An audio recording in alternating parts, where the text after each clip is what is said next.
चा मुजरा करतो। भारतीय राज्यघटनेचे शिल्पकार भारतरत्न डॉक्टर बाबासाहेब आंबेडकर यांना मानवंदना अर्पित करतो। महात्मा ज्योतिबा फुले आणि छत्रपती शाहू महाराज यांच्याही चरणी नतमस्तक होतो। आणि आज या अतिशय ऐतिहासिक अशा क्षणी ज्यांच्यामुळे हा इतिहास लिहिला जातो आहे ते सर्वोच्च न्यायालयाचे सरन्यायाधीश माननीय भूषण गवई साहेब,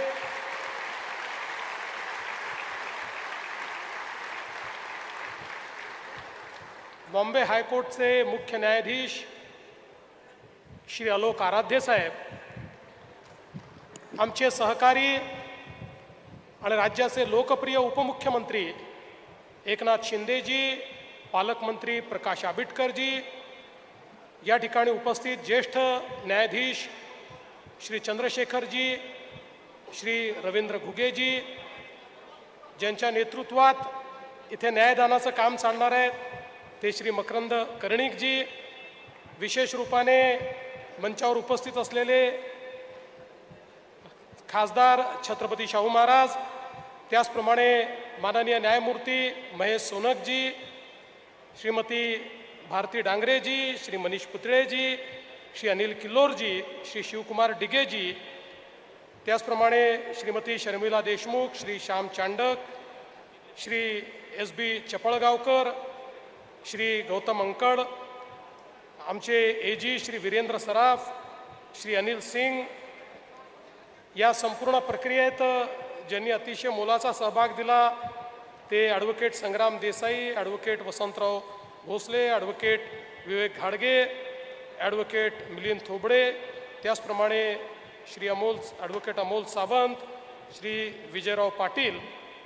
या कार्यक्रमाकरता विशेष रूपाने उपस्थित असलेले आमचे मंत्रिमंडळातील सहकारी चंद्रकांत दादा पाटील, हसन मुश्रीफजी, उदय सामंतजी, शिवेंद्रराजे भोसलेजी, जयकुमार गोरेजी, नितेश राणेजी, या ठिकाणी उपस्थित सर्व सन्माननीय आमदार, खासदार, सर्व आजी माजी न्यायमूर्ती, सर्व ज्येष्ठ वकील आणि उपस्थित कोल्हापूरकर भगिनी आणि बंधूंनो, आज खरोखर कोल्हापूरमध्ये एक नवीन इतिहास रचला जातोय आणि मला अतिशय आनंद आहे की या ऐतिहासिक क्षणाचा साक्षी होण्याची संधी या ठिकाणी मला देखील लाभली आणि म्हणून मी देखील खरं म्हणजे आपल्या सर्वांचं मनापासून आपले आभार मानतो।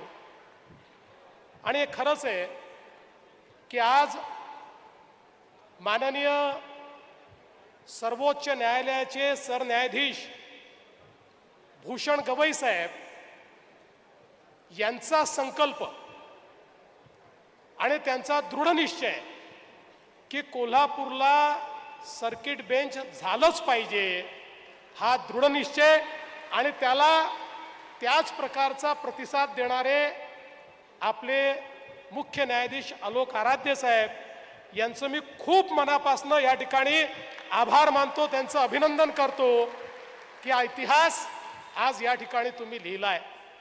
खरं तर मला या गोष्टीचा आनंद आहे की या इतिहासाचं साक्षीदार होण्याचा आम्हाला संधी लाभली आणि या इतिहासामध्ये शिंदे साहेब असतील, आम्ही सगळे असू, छोटा छोटा वाटा देखील आम्हाला त्या ठिकाणी उचलता आला, याचं मला समाधान आहे।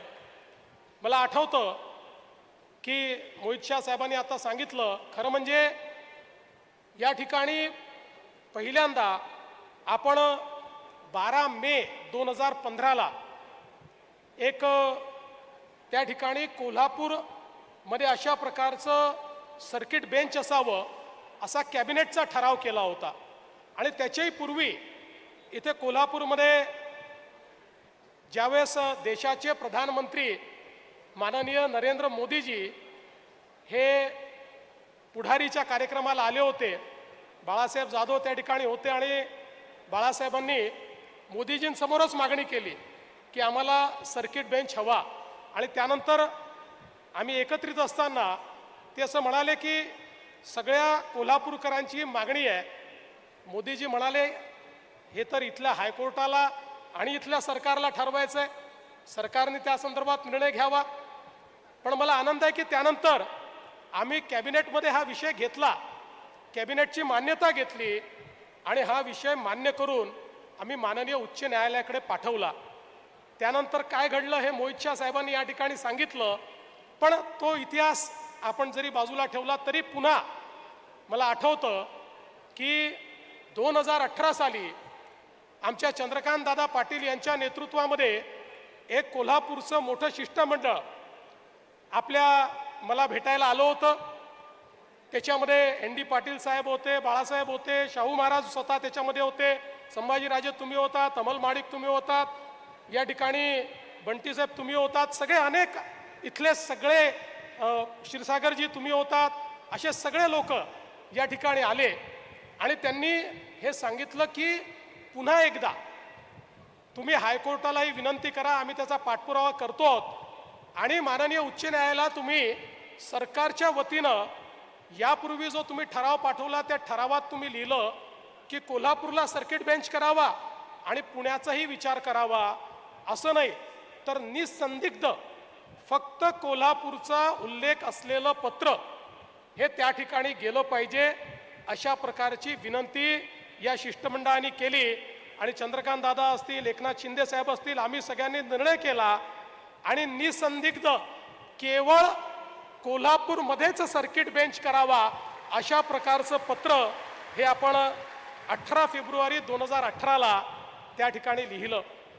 त्यानंतर हा पुन्हा पाठपुरावा सुरू होता. आम्हाला माननीय उच्च न्यायालयाकडनं त्या ठिकाणी विचारणा झाली की ठीक आहे, आम्ही जर हा विचार केला तर तुम्ही त्याकरता इन्फ्रास्ट्रक्चर तयार करायला राज्य सरकारची तयारी आहे का. आणि मग मला आठवतं की 19 जानेवारी 2019ला आम्ही पुन्हा पत्र पाठवलं आणि त्यावेळी आज ज्या जागेचं हस्तांतरण आपण केलं आहे ही जागा आणि 100 कोटी रुपये हे आम्ही देणार अशा प्रकारचा त्या ठिकाणी आम्ही घोषणा केली आणि ते आम्ही माननीय उच्च न्यायालयाकडे पाठवलं. पण एक गोष्ट निश्चितपणे या ठिकाणी मान्य केली पाहिजे की या सगळ्या गोष्टी जरी होत होत्या तरी सर्किट बेंचचा काही थांगपत्ता लागत नव्हता. सर्किट बेंच बनण्याकरता गवई साहेबांनी पुढाकार घेतला आणि गवई साहेबांनी ठरवलं. गवई साहेबांनी आमच्याशी चर्चा केली. मला गवई साहेब म्हणाले की कोल्हापूरची मागणी योग्य आहे. इतक्या दुरून लोकांना मुंबईला जाणं, त्याचा खर्च, राहण्याची व्यवस्था नाही. कोकणातनं लोक चालले आहेत, सोलापूर, कोल्हापूर, सातारा, सांगली सगळीकडनं लोक चाललेले आहेत. ही सगळी व्यवस्था ही काही योग्य नाही आहे. खरं जर कोणाचा या संदर्भात अधिकार असेल तर तो कोल्हापूरचा आहे आणि कोल्हापूरला हा सर्किट बेंच केलाच पाहिजे या मताचा मी आहे. आणि त्यांनी जाहीर त्या ठिकाणी सांगितलं, ही भूमिका घेतली की अशा प्रकारचा बेंच झाला पाहिजे. आम्ही पण त्यांना सांगितलं की आमची तयारी आहे आणि आमचंही मत आहे की अशा प्रकारचा बेंच त्या ठिकाणी झाला पाहिजे. आता एकदा त्यांनी हे ठरवल्यानंतर त्यांनी दुसरं काम काय केलं, इकडे नंतर जाहीर केलं पण त्यांनी तारीखही ठरवून टाकली.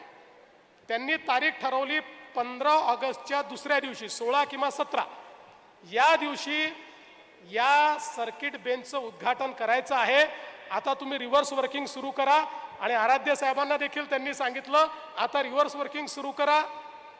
ते मी आराध्य साहेब आम्ही खूप चर्चा करून हे कसं करता येईल या संदर्भातला आम्ही त्याचा विचार केला. आणि म्हणूनच संग्राम देसाई साहेब तुम्ही जे सांगितलं की त्यांनी मागणी केली आणि मी त्या मागणीवर काहीच बोललो नाही, त्यांच्या कानात सांगितलं. आमचे सगळे कोल्हापूरचे लोकप्रतिनिधी माझ्याकडे यायचे, शिंदे साहेबांकडे जायचे आणि आम्हाला म्हणायचे की बेंचचं काय होणार आहे. आम्ही त्यांना सांगायचो होणार आहे पण आत्ता जाहीर करू नका. अनेक वेळा लवकर जाहीर केलं तर माशी शिंकते, त्यामुळे आता सगळ्या गोष्टी या लाईनीत आहेत. गवई साहेबांनी मनावर घेतलाय, आम्ही कुठली घोषणा करणार नाही, थेट आपण त्या ठिकाणी हा बेंचच निर्माण करू. आणि त्यानंतर मला अतिशय या ठिकाणी सांगायला आनंद वाटतो की गवई साहेबांनी सगळं शेड्यूल फायनल केलं आणि मग सांगितलं आधीच जागा वगैरे बघून ठेवा, जागा ठीक आहे की नाही, जागा वगैरे आधी पाहिली आणि मग त्याच्यानंतर ही जागा परिवर्तित होऊ शकते हे लक्षात घेतल्यानंतर त्या ठिकाणी माननीय आमच्या मुख्य न्यायमूर्ती महोदयांनी आम्हाला पत्र लिहिलं आणि ते पत्र आल्याबरोबर संध्याकाळी गवई साहेबांचा फोन आला की पत्र आलेलं आहे, लवकर उत्तर द्या, नाही तर त्याला तुम्ही वेळ लावला तर परत आपली डेडलाईन चुकेल. मग मी लगेच माननीय गव्हर्नर साहेबांच्या घरी गेलो आणि गव्हर्नर साहेबांना सांगितलं तुमचं पत्र त्या ठिकाणी जावं लागतं, गव्हर्नर साहेब आपण तात्काळ याला उत्तर द्या. आणि सकाळी पत्र आलं आणि संध्याकाळी गव्हर्नर साहेबांनी त्याला उत्तर पाठवलं की आमचं शासन हे करण्याकरता तयार आहे. आणि मग इथल्या बांधकामाचा विषय होता, याला परिवर्तित करायचं होतं. मी विशेष अभिनंदन करेन आमचे PWD विभागाचे मंत्री शिवेंद्रराजे भोसले यांचं आणि अतुल चव्हाण जे आमचे इथले मुख्य अभियंता आहेत त्यांचं. यांनी हे शिवधनुष्य पेलायचं ठरवलं आणि अर्थातच कर्णिक साहेबांचं आणि आराध्य साहेबांचं तर मार्गदर्शन होतंच, पण दिल्लीला बसून गवई साहेबांचं डे टू डे मार्गदर्शन होतं.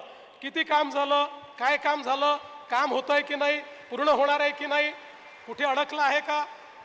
मला असं वाटतं की हे अतिशय रेअर आहे की इतक्या उच्च स्थानावर बसलेल्या व्यक्तीने मायन्युटेस्ट डिटेल काय झालं आहे काय नाही आहे याचा खूप पाठपुरावा केला. आणि अर्थात आमची वकील मंडळी तर एकही दिवस शांत बसली नाही. या सगळ्या आमच्या वकिलांचे जे नेते होते हे 24 तास याचा पाठपुरावा करत होते. आणि मला असं वाटतं की इतक्या कमी वेळामध्ये, अतिशय कमी वेळामध्ये या ठिकाणी अतिशय सुंदर काम आमच्या PWDच्या टीमने या ठिकाणी केलेलं आहे.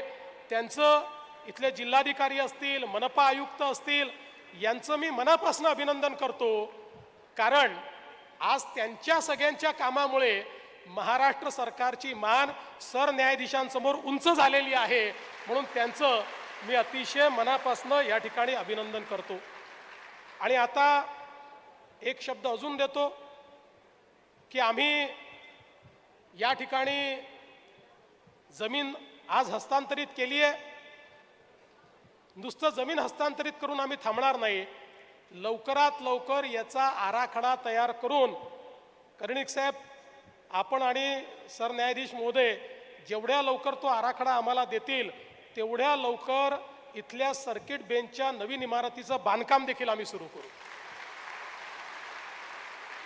अतिशय चांगली अशा प्रकारची इमारत ही या ठिकाणी सर्किट बेंचची निश्चितपणे आम्ही करणार आहोत. आणि एक गोष्ट आपण मान्य केली पाहिजे की केवळ एक उच्च न्यायालयाचं सर्किट बेंच या ठिकाणी आलेलं नाही, तर एक कोल्हापूरच्या सर्वांगीण विकासाचं दालन या एका सर्किट बेंचने उघडलेलं आहे. कारण आता कोल्हापूर हे सेंटर स्टेजवर आलं आहे. आता जवळपास आपले जे आजूबाजूचे जिल्हे आहेत, पुणे विभागातले पुणे वगळता आणि तिकडे कोकणातले 2 जिल्हे, इथल्या लोकांचं केंद्र हे आता कोल्हापूर झालं आहे.